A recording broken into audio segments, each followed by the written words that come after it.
Nih saya kasih tips 4 hal. Kalau Anda kerjakan ini seminggu saja, darah tinggi sama kolesterol pasti turun. Dan inilah proses detox yang paling baik.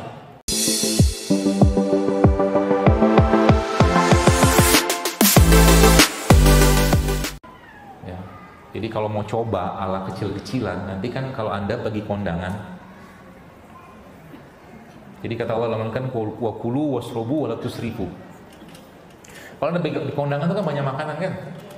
Coba datang ke sana, gak usah banyak makan. Makannya cuman buah sama air putih saja. Habis itu pulang. Kenapa? Karena kata kuncinya ini. Hunger, lapar adalah elemen pertama kedisiplinan diri kita.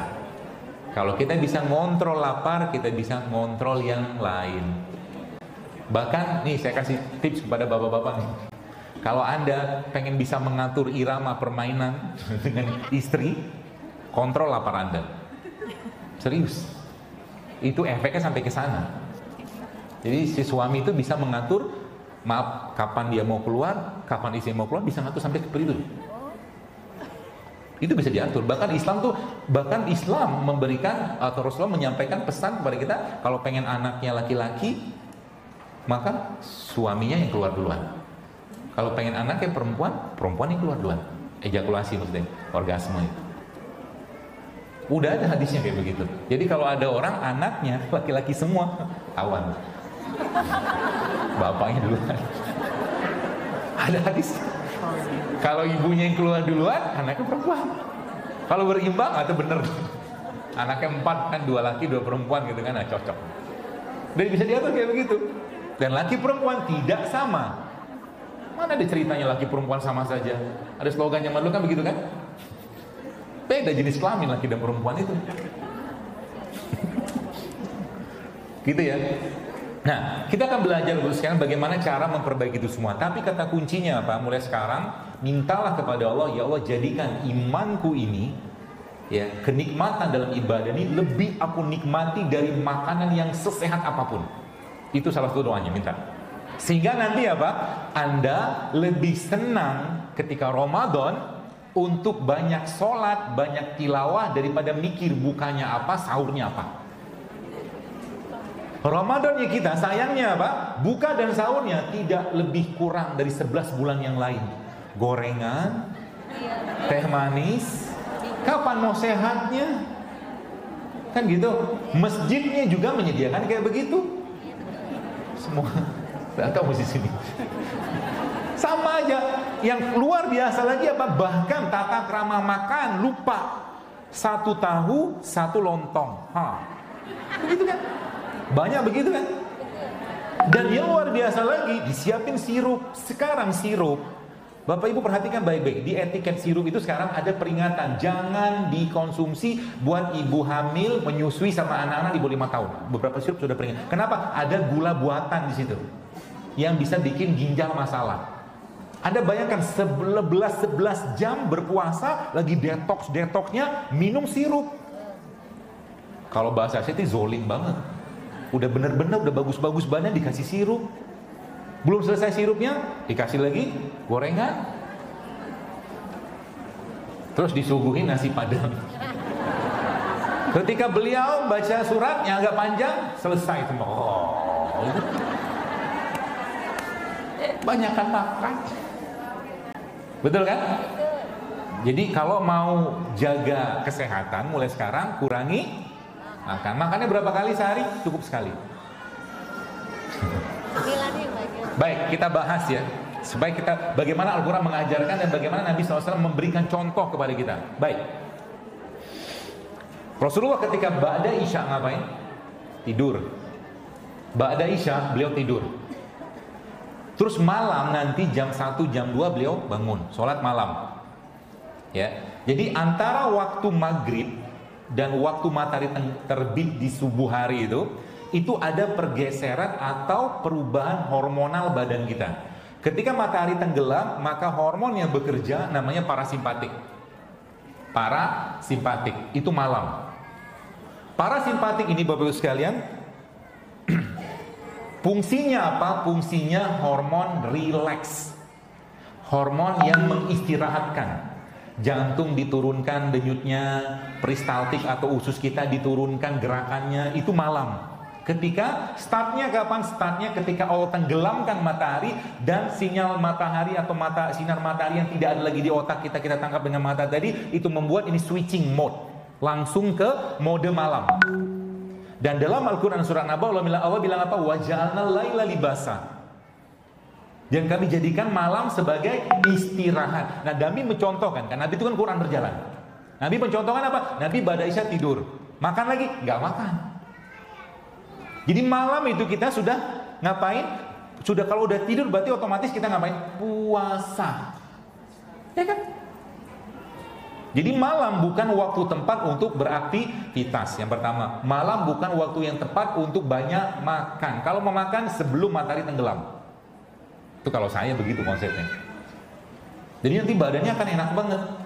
Tidak akan bisa kita bangun malam atau suri bangun atau ngantuk-ngantuk atau berat badannya kalau mungkin antara Isya sampai ke atas itu kita banyak makan. Susah bangun malamnya, terus.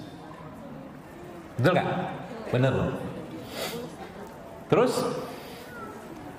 naikkan malam. Malam itu mulai ketika matahari tenggelam itu Allah menciptakan dalam dalam otak kita ini ada kelenjar. Kelenjar ini akan menghasilkan hormon. Hormon ini namanya growth hormon, hormon pertumbuhan. Hormon yang fungsinya apa? Kalau ada sel kanker dia akan matikan, dia akan bunuh, dia akan segala macam kerusakan badan kita itu. Malam itu sama si growth hormon itu diperbaiki. Dan puncak-puncak growth hormonnya kapan? Tengah malam. Maka malam itu jangan lewat tahajud. Jangan lewat tahajud malam. Sebab waktu malam khususnya di jam 1 jam itu lagi puncak-puncaknya growth hormonnya keluar. Ya. Maka kita mulai sekarang udah mulai men-setting apa? Otak kita disetting. Kalau terlambat tahajud atau nggak tahajud nyeselnya luar biasa. Kalau nggak makan apa, misalkan kelewatan makan apel nggak apa-apa, tapi jangan lewat tahajud, misalkan gitu. Settingannya otak itu nanti begitu. Kita nyesel luar biasa kalau seandainya kelewatan sholat fajar atau sholat sunnah subuh, qobliyah subuh. Kita lebih nyesel itu daripada misalkan kelewatan sahur. Jauh lebih dahsyat efeknya kelewatan sholat sunnah fajar tadi. Gitu. Nah, lalu malam kan malam. Maka teman-teman bagus sekalian bisa baca tuh penelitian tahajud yang dilakukan seorang dokter apa di Surabaya itu. Dokter Soleh apa nama itu. Dia cerita tentang bahwa ternyata tahajud itu efeknya luar biasa. Tahajud itu baru tahajud.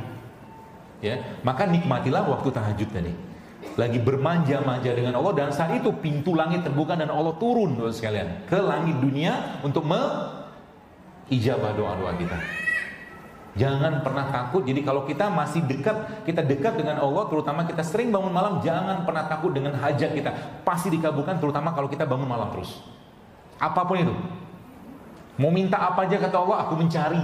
Hamba-hambaku yang menengadahkan tangannya, apa yang dia minta, aku kabulkan kata Allah. Karena agak gampang bangun malam. Kenapa orang gak bangun malam? Karena nafsu kan. Balik-baliknya penyakit hati kan. Kesana lagi, maka sering saya sampaikan penyakit fisik, dan ulama-ulama ada saya pernah baca juga menyatakan bahwa penyakit fisik itu asal muasalnya dari penyakit kolbu. Penyakit fisik. Baik, kalau mau bukti secara sederhana ya, seperti apa? Tanya atau lihat orang yang kena darah tinggi atau diabetes. Anda lihat kira-kira orang yang kena diabetes sama kolesterol banyak makan atau sedikit makan? Banyak makan. Banyak makan itu penyakit nggak? Penyakit kolbu itu dua. Sering saya sebutkan. Secara umum saya rangkum, kalau nggak syubhat, syahwat. Banyak makan itu masuknya apa? Syahwat. Nafsu kan? Balik-balik ke situ terus. Ya, maka imannya kita itu kata Rasulullah SAW apa? Tidak akan beriman seseorang sampai dia berhasil atau dia menjadikan logikanya, emosinya, nafsunya tunduk di atas iman tadi. Gitu loh. Jadi kalau kita sudah ngerti konsep-konsep ini, maka sebenarnya Islam itu memberikan solusi yang paripurna luar biasa untuk bisa hidup sehat. Contohnya apa? Contoh sholat aja misalkan. Kalau Anda lihat gerakan sholat tuh, kalau orang yang sholatnya benar, pasti dadanya bidang. Pasti. Kenapa? Karena sholat tuh begini ditarik kan. Coba baca bagaimana sholat Nabi, sifat sholat Nabi, baca deh. Nggak ada takbiratul ihram itu di bawah perut. atau begini-begini doang, nggak ada. Pasti di sini. Kalau nggak di sini kan tertarik semua begini. Coba orang yang rukunya benar, nggak mungkin ada masalah di tulang belakang. Orang yang sujudnya benar pasti gampang buang air besar. Coba lihat gerakan ini, bukan menyamakan sholat dengan gerakan buang hajat, bukan. Tapi maksud saya gini, buang hajat paling baik itu sekalian adalah buang hajat pakai, kalau saya klosetnya jongkok. Itu kalau kita mau buang air besar, BAB. Kenapa? Tekanan di perut tuh gede banget. Dia nekan sampai akhirnya isi perut tuh gampang keluar. Jadi kalau Anda nggak ada kloset jongkok, ya, maka kalau pakai kloset yang duduk, posisinya jangan seperti ini. Dimiringkan ke depan, kakinya diangkat sehingga ini ada tekanan. Ini kan seperti gerakan sujud. Maka orang yang sujudnya lama, pencernaannya pasti bagus. Dan Nabi contohkan kan, Nabi rukunya lama, sujudnya lama. Ini baru saja sujud sebentar, subhanallah, langsung naik ke atas lagi. Ya, nggak ada gunanya sholat kayak begitu kan. Itu baru sholat. Nah, lanjut tuh kan, malam tuh terus bangun pagi kita. Ya, pagi itu pernah saya tulis waktu itu. Ternyata scientifically, secara sains memang ternyata subhanallah, pagi itu antara waktu subuh ke waktu syuruk itu ada satu bahan yang Allah keluarkan di udara ini yang namanya nitrik oksid, yang dia merupakan salah satu antioksidan yang paling kuat. Adanya antara subuh sama syuruk. Maka waktu itu jangan tidur, sebab kalau itu kita tidur, lemah jantung kita. Nabi contohkan ya, salah satu tidur yang paling buruk adalah tidur pada subuh. Kalau baru subuh itu harusnya kita banyak jalan, banyak gerak. Habis subuh kalau bisa berdiam di masjid, kita sampai sholat syuruk ya, lebih bagus. Kalau nggak jalan, jangan tidur waktu subuh. Lalu Nabi mencontohkan, kita lihat, ini pergerakannya, kita lihat. Nabi SAW mencontohkan, pagi-pagi beliau mencontohkan atau memberikan hadis atau petunjuk apa? Pagi-pagi Nabi katakan apa? Barang siapa yang pagi-pagi membakar 7 butir kurma ajwa, maka dia tidak terkena sihir sampai sore harinya. Kurma. Ya, kita nggak ada kurma di sini kan? Sebulan mungkin kita bukan negara seperti Arab sana yang gampang kurma, tapi tidak ada masalah kalau kita menyiapkan kurma di luar Ramadan, tetap ada kurma. Kenapa? Kurma adalah makanan terbaik untuk pencernaan kita. Dan luar biasa lagi, saya cerita sedikit. Jadi Allah menciptakan ada namanya antioksidan. Antioksidan itu ada pada buah dan sayur. Ada antioksidan di buah dan sayur, tapi dalam tubuh kita ada juga antioksidan, namanya endogen antioksidan. Ketika Anda makan kurma, maka kurma tadi menstimulus antioksidan yang ada pada badan kita, sehingga orang yang makan kurma, kalau konsepnya seperti ini, maka dia bisa awet muda. Dan Nabi pernah mencontohkan sebulan penuh Rasulullah SAW tidak makan apapun kecuali makan atau minum air dan makan kurma. Dan inilah proses detox yang paling baik. Jadi kalau ada penyakit apapun, coba detoxnya dengan kurma dan air. Airnya zam-zam kalau ada, kalau nggak ada air alkali. Air alkali. Kenapa air alkali? Karena ikatan gen tubuhnya kita ini berada, yang saya baca dalam sebuah penelitian itu berada pada pH 9, bahkan 10. Itu sebabnya kalau Anda tidak punya air zam-zam, tidak punya air alkali, maka jangan pernah putus makan buah dan sayur tiap hari untuk mempertahankan gen, ikatan gen tadi. Itu kata kuncinya. Ya, jangan pernah putus. Dok, saya makan sayur tiap hari. Di mana makannya? Di rumah makan Padang. Itu mah sayur nangka, nggak bisa.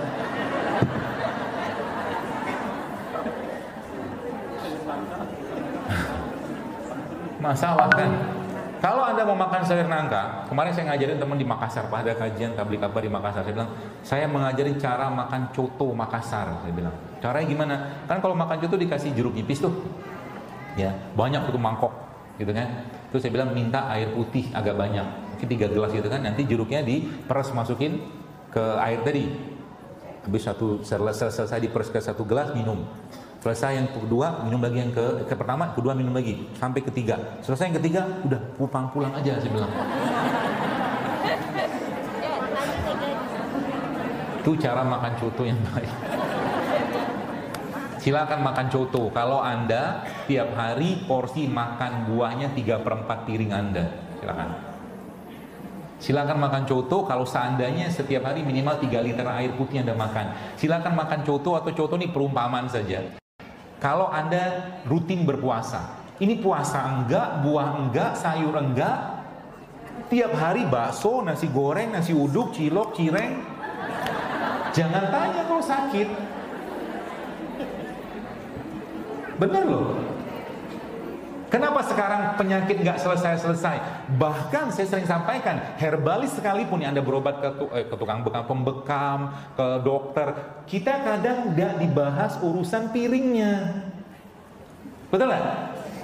Padahal masalah di situ.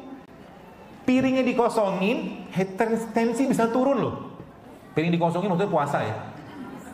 Piringnya dikosongin, kolesterol pasti turun. Sesederhana itu coba. Makanya saya bilang ke teman-teman dokter, saya bilang kita itu kayak nabur garam di laut, saya bilang. Kayak nabur garam di laut, gak kelar-kelar ngurusin darah tinggi, segala macam. Kenapa? Hulunya kita tidak benerin. Kenapa? 6 tahun sekolah dokter, cuma 2 SKS ilmu gizinya. Sedangkan pertanyaan sekarang tanya, kita nih manusia Allah ciptakan dari tanah kan? Dalam surah Al-Mu'minun Allah bilang, walaupun khalaqal insana min sulalatin min tin, kami ciptakan manusia dari tanah. Artinya apa? Masalah kita zaman sekarang adalah yang kita makan lack of mineral, udah kurang mineralnya, lack of vitamin, lack of vitamin, udah kurang vitaminnya, lack of enzyme, lack of berbagai lack lain ada. Anda bayangkan sekarang nasi goreng yang kita makan itu enzimnya nggak ada, vitamin nggak ada, serat nggak ada, adanya apa? Rasa. Paham ya? Adanya cuma rasa. Kalori tok. Enak? Enak. Tapi bersiaplah dengan penyakit yang akan muncul dengan itu. Ya kenapa? Oke sekali 2 kali silakan. Tapi tiap hari begitu pasti akan ngasih sign tubuhnya. Dan konyolnya, kenapa saya katakan konyol? Seringnya tubuh kita ketika dia sudah memberikan sign, kitanya lupa. Pusing sedikit, makan paracetamol, betul? Begitu manusia zaman sekarang. Demam sedikit, gak minum air yang banyak, gak minum air kelapa, minum paracetamol. Gak salah sih. Yang salah apa? Yang salah kita lupa bahwa kita itu Allah yang menciptakan, bukan pabrik farmasi. Apa Tuhan tidak menciptakan obat demam yang alami? Pasti ada Pak Bu. Gak mungkin. Orang mobil Toyota aja ada radiator, ada pelek. Ini manusia diciptakan Allah untuk menjadi Abdullah, untuk beribadah. Ibadah itu butuh fisik. Nggak mungkin nggak ada spare partnya kan? Spare partnya dari mana? Nih dari ini nih. Biasa ada sayur biasanya. Saya pura-pura ada sayur aja. Ada sayur, rimpang, rempah. 350 tahun dijajah Belanda kita. Dia ngambil apa? Dia ngambil rempah. Tapi kitanya sekarang semua pintu tol sekarang nggak nyalahkan siapa-siapa, isinya fast food semua. Artinya negeri kita ini in 10 years, dalam 10 tahun ke depan bersiaplah untuk berlimpah autoimun, degeneratif. Buktinya apa? Baik, kita buktikan. Kalau Anda mau bukti. 20 tahun yang lalu anak perempuan, saya tanya ibu-ibu nih, mensnya usia kapan? Rata-rata SMP loh. Sekarang SD, 3 SD kadang-kadang udah mens loh. Kenapa? Lihat apa yang mereka tonton, lihat dengan siapa mereka bergaul, lihat apa mereka makan, lihat sampah semua. Betul? Kalau mensnya lebih awal, maka otomatis menopausnya lebih awal. Kalau mens lebih awal, menopause lebih awal, otomatis kualitas selnya pasti jelek titik. Ujung-ujungnya apa? Pasti akan berlimpah PCOS, polycystic syndrome itu, endometriosis, infertilitas, dan segala macam penyakit yang berhubungan dengan kewangitan. Dan itu ditandai dengan apa? Ketika dia mens pertama kali sudah sakit luar biasa. Maka sering saya sampaikan, bagi ibu-ibu itu gerbang pertama kali untuk menilai status kesehatannya apa? Menstruasi. Kalau menstruasi sudah bermasalah dari apa? Dari 3 hal. Waktunya yang lebih lama, nyerinya berlebihan, dan jumlahnya lebih banyak. Kalau sudah 3 hal yang terjadi, maka bersiaplah untuk muncul masalah yang lain, sampai ke kanker, sampai ke autoimun, dan sampai ke yang lain. Kalau Indonesia sekarang maaf darurat narkoba, bener banget. Tapi yang orang lupa sekarang kita darurat makanan. Lihat maaf di kampung-kampung ini, makanan mereka sampah semua loh. Saya kemarin sempat ke Bandung, di Bandung itu datang semua rumah singgah kanker gitu, dan saya lihat kankernya Pak Bu itu, masya Allah, itu ibarat kata tuh kondisi itu berat banget gitu. Kenapa? Waktu saya nanya sama pengurus rumah itu, saya bilang, ya tidak heran pagi mereka makan sosis murahan itu. Ya kadang-kadang anak-anak udah nggak kenal lagi dengan ubi rebus, singkong rebus, nggak kenal lagi dengan itu. Yang mereka kenal apa? Makanan snack. IQ-nya ngedrop semua. Gitu. Masalah Pak Abu sekarang pertanyaannya, bisa kita hentikan mereka? Tidak. Kalau Anda sakit dari apa yang mereka buat jadi masuk dalam mulutnya, mereka tidak akan pernah mau tanggung jawab dengan kita, nggak pernah. Maka yang kita bisa kerjakan apa? Kendalikan yang masuk ke sini. Kita mengendalikan apa yang masuk. Lihat, kalau saya makan ini kira-kira bikin sakit atau bikin sehat dulu. Itu clue pertama, clue selanjutnya. Jadi kalau Anda makan sesuatu disuguhin, Anda disuguhin bakso. Pikir baik-baik, kalau makan bakso ini kira-kira bikin masalah nggak? Anda disuguhin nasi goreng, pikir baik-baik, kira-kira kalau saya makan nasi goreng bikin masalah nggak? Gitu loh. Karena kalau sudah ngerti konsepnya nanti, kenapa kita perlu seperti ini bagusan? Kenapa? Karena memang tadi saya katakan, kalau apapun yang kita kerjakan ini kan akan diminta tanggung jawab sama Allah, dan Allah tidak menjadikan manusia itu sering sakit-sakitan. Kenapa? Allah udah bilang, aku ciptakan untuk menjadi Abdullah. Abdullah itu butuh fisik. Gitu loh. Kalau sakit berarti apa yang terjadi? Kita zolim, berlebihan makan, nggak ngerti apa yang dimakan kan gitu. Ya. Maka mulai sekarang minta maaf. Minta maaf sama Allah. Dan yang luar biasa lagi itu ternyata menarik ya. Saya belajar berbagai macam hal saya belajar. Termasuk ternyata gini, wajahnya kita itu cerminan dari isi perut. Jadi kalau mau lihat isi perutnya tanda kutip kayak apa, lihat aja wajahnya. Jadi mau lihat tubuh kita itu sehat atau tidak, lihat wajah. Kelihatan. Yang ngerokok ketahuan, yang mazhabnya cireng, cilok itu ketahuan. Ketahuan. Dan itu memang ilmunya ada. Contoh orang kena hepatitis, kan kuning wajahnya. Orang yang anemia, pucat. Bahkan saya berapa kali ketemu dengan orang yang saya bilang dalam hati saya, jadi ngomong sama yang bersangkutan, kayak ini orang gak lama meninggal. Ketahuan, wajahnya sudah tidak ada aura kehidupan lagi gitu. Itu biasanya orang-orang yang ginjalnya sudah banyak masalah.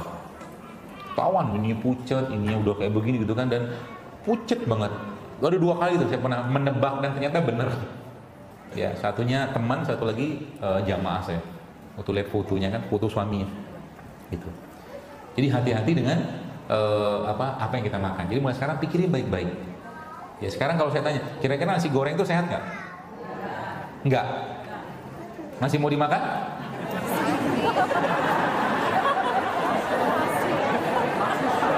Masih. Kenapa masih?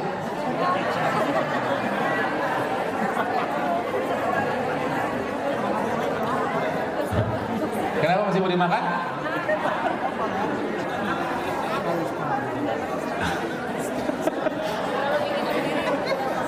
Susah nih kalau saya begini. Ngajakin hidup saya tapi yang diajakin nggak komitmen. Tapi saya nggak baper, karena butuh waktu kan.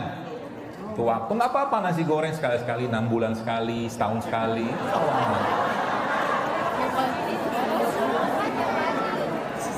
Kenapa? Karena Anda tidak sayang dengan badan Anda. Itu jawabannya. Kalau sekarang Anda sajikan di depan saya nasi goreng sama ada buah, pasti saya beli buah dan saya tidak akan mau makan ini. Karena kalau saya sudah makan, reaksi ke badan saya berat. Mikir susah, badan berat, nggak jelas gitu. Saya nggak mau. Kenapa? Saya lebih cinta badan saya untuk saya syukuri, dan banyak orang tidak paham hadis ini. Selama ini kita tahu bahwa yang namanya sedekah itu paling baik ke keluarga kan? Sedekah paling baik. Tapi ada hadis lain yang bisa saya sampaikan bahwa ternyata sedekah yang tidak kalah baik dengan keluarga adalah bersedekah dengan diri sendiri. Artinya apa? Kalau Anda sekarang memberikan asupan makanan terbaik kepada tubuh Anda yang sehat, yang halal, yang baik, dan diniatkan untuk sedekah, itu kan pahala. Ya, daripada memasukkan sesuatu yang Anda sudah tahu tidak sehat tapi Anda masukkan, namanya zolim. Gitu loh. Zolim. Hah? Oh iya, merokok mah jangan dibahas. Merokok tuh awet muda Pak, kata guru saya. Karena nggak tua, mati duluan. Mudanya awet. Dan pesan saya bagi yang merokok, Nabi SAW sampaikan dalam sebuah hadis, bacalah basmalah ketika makan sesuatu. Jadi kalau Anda mau merokok, jangan lupa baca Bismillah. Gak apa-apa kan? Kenapa Anda nggak mau baca? Bukan Anda. Kenapa nggak mau perokok itu membaca Bismillah? Karena dia sudah tahu itu nggak bagus.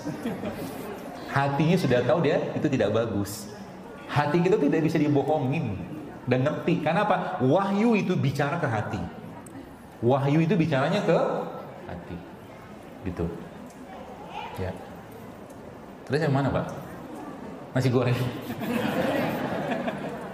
Sudah tahu nggak sehat kan? Sudah tahu nggak sehat? Tinggalkan karena Allah, maka Allah akan kasih yang lain. Saya suka pempek, jujur aja. Tapi karena ketika sudah baca, ternyata terutama tentang tepung ya, which is tepung itu kan gluten ya. Gluten itu bikin usus kita tuh meregang dan bagian dari dalam usus itu masuk ke pembuluh darah yang disebut dengan leaky gut. Ya. Jadi leaky gut. Apa yang terjadi? Akhirnya saya menahan untuk tidak makan pempek. Tapi subhanallah, kuasa Allah, akhirnya pas dalam satu pengajian ada ibu-ibu, ya, dia ngoleh-ngolehin saya pempek non gluten. Ternyata bisa tanpa tepung. Bisa. Anda suka bakwan kan? Bisa bikin bakwan nggak pakai minyak. Kajian belum selesai, pertanyaan sudah ada. Bikin bakwan tanpa minyak, bakwan tepungnya nggak pakai tepung biasa, tepung non gluten. Sekarang banyak. Jadi ada beberapa hal. Kalau Anda betul-betul komitmen mau hidup sehat, ada beberapa hal yang sering saya ulang sampaikan untuk Anda stop atau kurangi atau hindari. Pertama, gula pasir. Nih, berhentilah makan ini. Karena beliau ini bikin candu kita ke otak kita 8 kali lipat daripada kokain. Nih. Gula pasir. Ada penelitian yang pernah saya baca, ternyata gula pasir yang sudah kayak begini nih, itu kecanduannya luar biasa. Makanya sudah biasa makan gula pasir kayak begini, sakau dia, minta lagi. Anda minum es teh manis, nggak pernah cukup 1 gelas. Betul? Gulanya sebenarnya, coba minum teh tawar, nggak kayak begitu. Karena apa? Dia ngelok di sini. Ya. Lagi makanan-makanan yang kadang-kadang hidden kalori kalau bahasa saya. Hidden kalori itu kayak minuman-minuman kemasan. Itu tinggi kalori loh itu. Belum lagi snack-snack yang mungkin yang makanan-makanan tinggi kalori, tinggi gula itu. Stop. Semua produk basiskan gula pasir, stop. Ya, jadi kalau makan minum tehnya pun jangan pakai teh kemasan. Kalau mau minum teh yang teh tubruk kalau bahasa kita kan jauh lebih baik. Tuh. Tehnya tawar, kopinya tawar. Minum kopi pahit aja. Makan kurma, kan manis. Coba.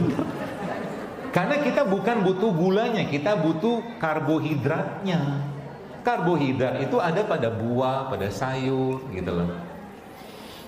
Ya. Itu yang pertama. Yang kedua,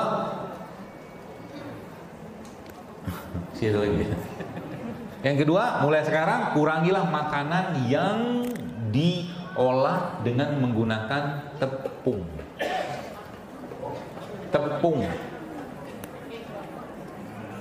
Jadi yang kemarin saya makan bakwan di Bandung itu bakwannya tepungnya non gluten, bala-bala kalau bahasa Bandung, tepungnya non gluten, sayurnya organik dan tidak digoreng tapi di oven. Gitu. Itu yang kedua. Yang ketiga, tepung kan. Semua produk. Kalau Anda tidak menghentikan ini, akan berat badan kita untuk diperbaiki. Tapi kalau Anda kerjakan ini seminggu saja, akan banyak perubahan yang kita akan dapatkan. Ya, tepung non gluten. Tepung? Yang ketiga, minyak goreng. Jadi mulai sekarang kurangi atau stop kalau perlu makan makanan yang menggunakan minyak goreng. Kenapa pada sedih begini? Tiba-tiba mukanya tertunduk begitu. Mikir. Saya mah hidup-hidup saja sih. Bahkan kalau saya pribadi sih ya, sekarang ini lebih senang nggak makan daripada makan. Lebih senang nggak makan. Kenapa? Saya merasa, saya pribadi, saya nggak tahu Anda. Saya merasa kecerdasan dan kemampuan olah pikir saya itu meningkat dalam kondisi saya tidak makan. Betul. Kenapa? Ya memang begitu. Fisiologisnya kayak begitu. Kalau udah kita biasakan tidak makan atau tidak banyak makan atau mengurangi makan, maka kalaupun makan pasti akan mencari makan yang berkualitas, tidak mau nyampah. Udah makannya jarang-jarang, mendingan makan yang sekali berkualitas gitu loh. Paham ya? Jadi kembali ke tadi ya. Jadi itu ada berapa? Udah 4. 3 atau 4. Nah yang terakhir nasi putih.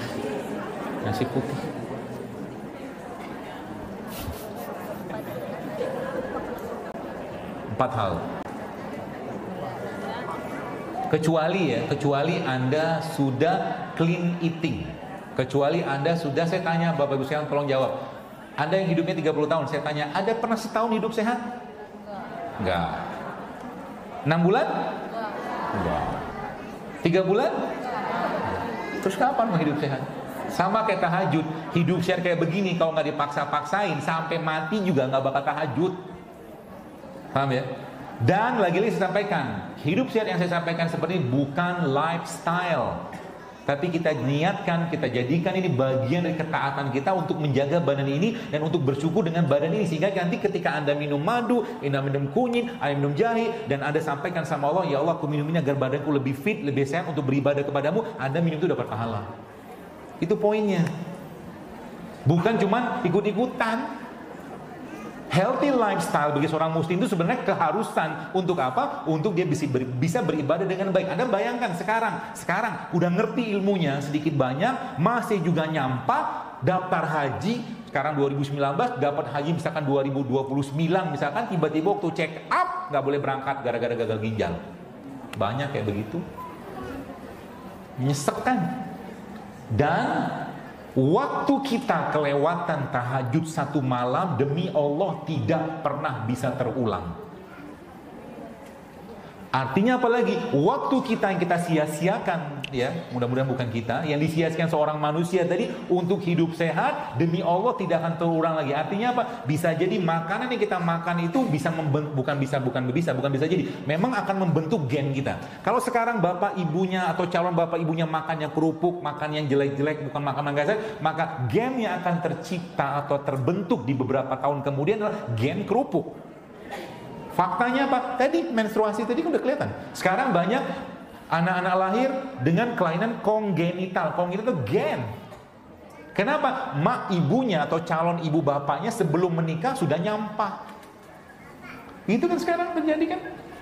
Sehingga yang terjadi apa? Anak umur 7 tahun, kemarin saya dapat sebuah hasil lab, 7 tahun coba, psoriasis.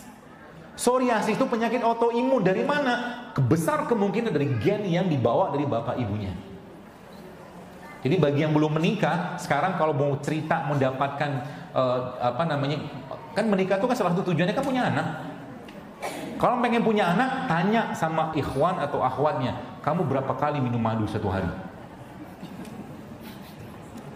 Betul, screeningnya begitu. Selain tanya Quran, hafal berapa Quran, gitu kan. Kamu biasa minum kunyit nggak? Lihat tangannya kuning nggak? Kalau kuning ini mazhab JSR, mazhab jurusiat rakyat gitu. Karena dari rahimnya mereka inilah nanti ibu-ibu atau calon ibu-ibu yang nanti akan masuk spermanya. Spermanya sudah bermasalah, sel telurnya pun sudah bermasalah. Ketemu autoimun, ya syukur-syukur kalau bisa melahirin. Bahkan sekarang banyak yang infertil, susah melahirkan, susah punya anak. Kenapa? Sel telurnya udah rusak, sel spermanya sudah rusak. Gara-gara apa? Makanan. Dan mereka tidak peduli dengan kita. Yang bikin makanan itu tidak akan peduli dengan kesehatan kita. Betul. Mau kena, Manda mungkin lihat 2 tahun lalu saya pernah baca. 2 tahun yang lalu saya pernah baca di koran lah gitu. Ada anak yang dia tiap hari tuh senang banget minum teh instan gitu kan. Saya nggak usah sebut mereknya apa. Itu ternyata subhanallah akhirnya anak itu gagal ginjal mati loh. Ada 2 tahun lalu beritanya tuh. Pernah baca kan? Satu lagi ada anak waktu buka puasanya minum apa? Soda, mati juga.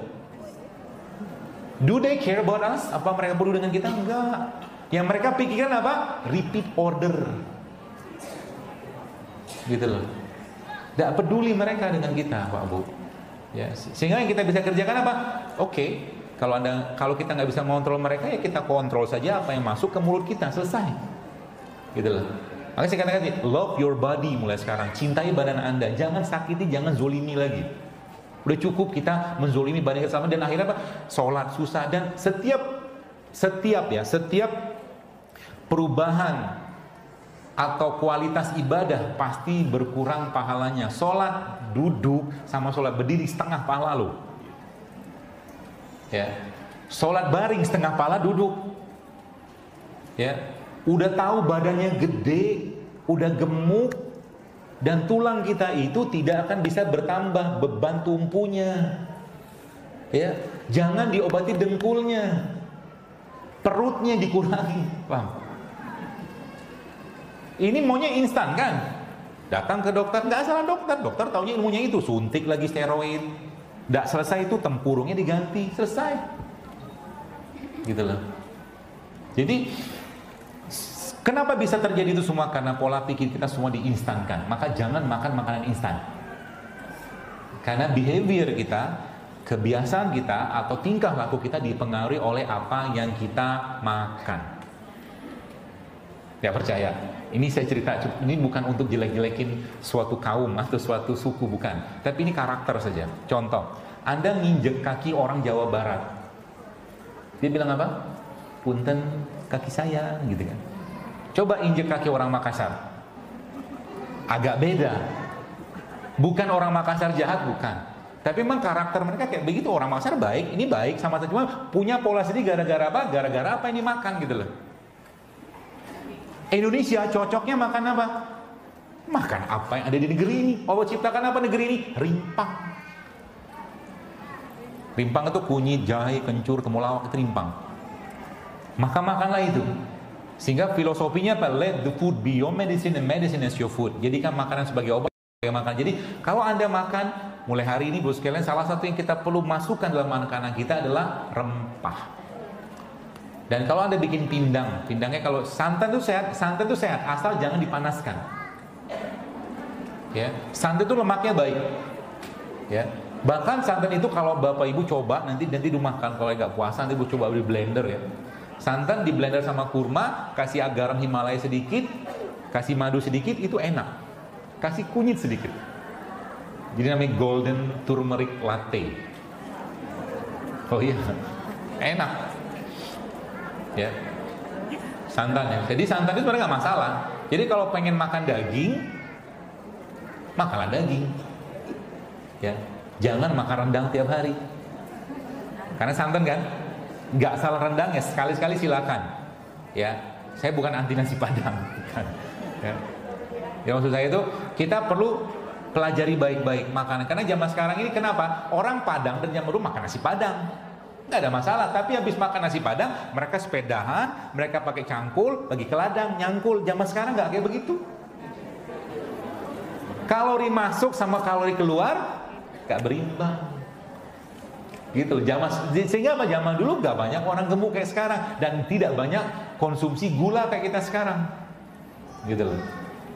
Dan gula itu, ini gula pasir ini. Kalau Anda tanya, apakah ada lemak dalam gula? Nggak ada lemaknya. Gula pasir ini isinya glukosa. Glukosa kalau tidak terpakai dia akan berubah menjadi glikogen. Disimpan di badan kita, di otot. Kalau glikogen tidak terpakai juga, dia akan disimpan jadi lemak. Jadi bahasa sederhananya apa? It's not fat that makes you fat. Bukan lemak yang membuat kita berlemak, but it's sugar. Jadi biang keroknya ada 3. Gula ini, nasi putih, sama tepung. Itu yang membuat sekarang obesitas di mana-mana. Gitu, ya. Dan kita logikanya gini, banyak makanan-makanan yang kita makan sebenarnya jadi aneh. Aneh kenapa? Lapar adalah tanda dari Allah untuk kita mengasup tenaga dari makanan. Tapi yang lucunya apa? Banyak orang habis makan justru malah tidak bertenaga, malah justru ngantuk. Pertanyaannya kenapa? Yang pertama, karena yang dimakan sudah tidak ada lagi vitaminnya, enzimnya, seratnya, mineralnya. Ya. Yang pertama itu. Yang kedua, tubuhnya tidak mempunyai kemampuan mengolah makanan tadi dengan baik karena orangnya lack of exercise atau kurang gerak. Kenapa banyak orang makan nasi padang, ya, habis makan ngantuk, tapi beda ketika Anda makan rujak. Makan rujak nggak ngantuk loh. Kenapa? Karena rujak masih ada enzim.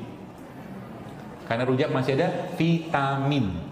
Dan kembali ke konsep awal tadi saya katakan, manusia diciptakan Allah dari tanah, maka substansinya untuk memperbaiki badan kita adalah substansi terbaik yang bukan terbaik, substansi intinya yaitu apa? Yaitu asam amino. Ini pelajaran pentingnya. Kalau Allah sekarang depan kita ini kan banyak pohon nih. Allah perintahkan, wahai hambaku, kata Allah, makanlah daun dari pohon ini. Setiap hari makan minimal 3 daun, kata Allah. Misalkan ya, daun ini, daun ini, daun ini. Kan repot. Dan tidak mungkin Allah bikin kita repot. Tapi Allah menurunkan atau mengirimkan tentaranya untuk mengambil sari-sari dari daun-daun dan yang ada pada pohon atau bunga tadi melalui perantara tentaranya bernama lebah. Maka lebah diperintahkan Allah dibikin satu surat khusus, ya, dan kami wahyukan, kata Allah, untuk mereka mengambil saripati dari pohon atau bunga tadi, which is saripati tadi sebenarnya berasal dari tanah, kan gitu kan? Ini kan ada pohon, ini ada daunnya, ada bunga segala macam di atas, ini ada batangnya, di bawah kan akarnya. Bagian atas ini adalah manifestasi atau bagian yang diserap dari sini, kan gitu. Saripati tanah itu ada pada bagian atas. Maka Allah mewahyukan kepada makhluk yang mulia ini bernama lebah ini untuk mengambil saripati apa? Tanah. Maka kata Allah apa? Dalam madu itu terdapat kesembuhan. Fihi shifa'ul linnas. Kenapa? Karena memang sains menjelaskan bahwa madu itu komponennya adalah asam amino. Dan asam amino adalah bahan pembentuk badan kita. Ya. Luar biasa kan? Jadi madu itu saripati yang tanah. Dan saya yakin habisnya dia tanya nih, Dok, dapatkan madu yang benar gimana? Gitu kan? Jawabannya saya langsung jawab, belilah atau dapatkan madu yang sanadnya jelas, rawinya jelas, matannya jelas. Itu jawabannya. Caranya? Carilah orang yang jual madu jelas. Jadi asam amino badan kita itu sekalian, ada bahannya untuk meng-create ya protein segala macam dari itu yang DNA segala macam itu pada madu. Ya, pada madu tadi dan semua turunan produk dari lebah. Madu, royal jelly, bahkan madu tuh sangat produk lebah tuh produk-produk yang sangat baik kandungan hormonnya. Gitu, ya. Kalau seandainya tidak dapatkan madu, maka kita akan menggunakan, menjadikan atau mengkreasikan dengan apa yang Allah ciptakan yang banyak di negeri ini, yang juga tidak kalah banyak asam aminonya. Namanya apa? Air kelapa. Air kelapa itu the best sumber asam amino dan itunya dia apa tuh namanya? Isotoniknya, tonisitasnya itu sama kayak badan kita. Dan air kelapa itu steril. Ya. Apalagi, jadi ada 2 kelapa, kelapa muda sama kelapa tua. Kalau bapak-bapak maaf yang sudah tua-tua, makannya air kelapa tua. Ini serius, tidak bercanda, benar. Saya juga baru tahu ilmu ini kemarin ketika saya ngobrol dengan seorang guru saya, dia seorang doktor farmasi gitu kan, dia meneliti memang tentang air kelapa itu, ternyata air kelapa itu dahsyatnya luar biasa. Dan ketika Anda kombinasikan dengan produk yang Allah ciptakan yang lain, maka dia akan jadi perfect match. Contohnya apa? Contoh, kalau Anda pengen bersih-bersih badan, bersih-bersih hormon, bersih-bersih apa, maka Anda bisa pakai itu kelapa, air kelapa muda ya. Air kelapa muda cocok untuk mendetoks. Air kelapa muda ini yang paling bagus apa? Air kelapa muda yang masih halus banget dagingnya. Itu Anda ambil sama daging-dagingnya sama airnya, lalu Anda blender dengan kunyit. Ya. Blender tambah lagi dengan kurma buat pemanisnya. Tambahkan garam sedikit, minum hari, dia akan banyak bersih-bersih badan. Bahkan itu bisa jadi obat kanker.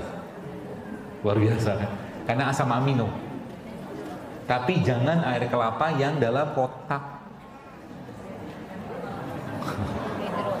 Air kelapa, kalau bahasa saya air sesuatu, berarti dia dari alam ya, bukan kemasan. Kalau saya bilang santan, itu santan dari kelapa yang diperes. Cobain deh, enak. Dan itu bagus, lemaknya bagus. Minum santan dalam jumlah tidak berlebihan, insya Allah aman. Minum santan. Kasih madu, kasih garam. Karena apa? Karena dia mengandung lemak yang baik. Nanti cobain. Kalau kelapa tua, cocok tadi saya katakan, karena kelapa tua secara pH-nya tidak seasam kelapa muda. Maka kelapa muda kan kalau kita buka kayak bergas cus gitu kan, asam. Ya, dia cepat bikin fermentasi. Tapi kalau kelapa tua relatif mineralnya itu lebih cocok buat orang-orang yang, jadi dia untuk memaintain mineral bagus. Jadi kalau Anda nanti ibu-ibu yang meres santan, air kelapanya minta jangan dibuang, minum. Kasih garam sedikit, kasih madu sedikit, itu bagus sekali untuk memperbaiki apa? Gen. Karena isinya asam amino juga. Ya, seperti itu.